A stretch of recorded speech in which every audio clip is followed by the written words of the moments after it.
मुंबईमधल्या 2000 सालानंतरच्या अनधिकृत झोपड्यांना पाणी मिळण्याचा मार्ग अखेर मोकळा झालाय। मुंबई महानगरपालिकेच्या स्थायी समिती सभागृहात या संदर्भातला प्रस्ताव मंजूर झाला। यापूर्वी प्रस्तावाला विरोध करणाऱ्या शिवसेना भाजपनं बहुमतानं हा प्रस्ताव मंजूर केलाय।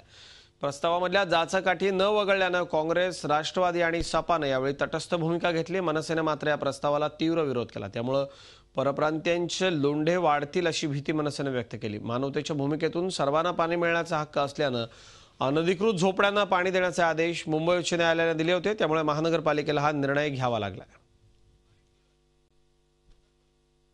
दोन गोष्टी इथे महत्त्वाच्या आहेत। एक तर कुठल्या पक्षाचं इलेक्शनवर प्रेम आहे आणि कुठल्या पक्षाचं मुंबईवर प्रेम आहे।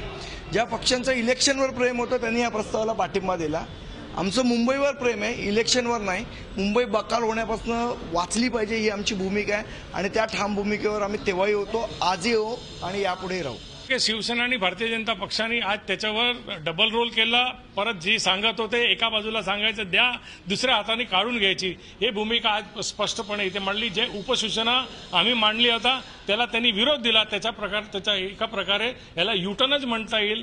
म्हणजे त्याच्यामध्ये मुंबई शहरामध्ये जे लोक येणारे लोक आहेत आणि ते बाहेरचे लोक असतात जी दाखवण्यात आलं त्या प्रकारे एक चुकीचा प्रकार आज शिवसेना आणि भारतीय जनता पक्षाने इथे दाखवलेला आहे। त्याचा आम्ही निषेध केलेला आहे। कोर्टाचे आदेश, सन्माननीय कोर्टाचे आदेश हे पाळणं फार गरजेचं आहे आणि त्याप्रमाणे आपण 2000 पर्यंत ज्या झोपड्या आहेत त्यांना पाणी देण्याचं आज आपण प्रस्ताव पास केलेला आहे।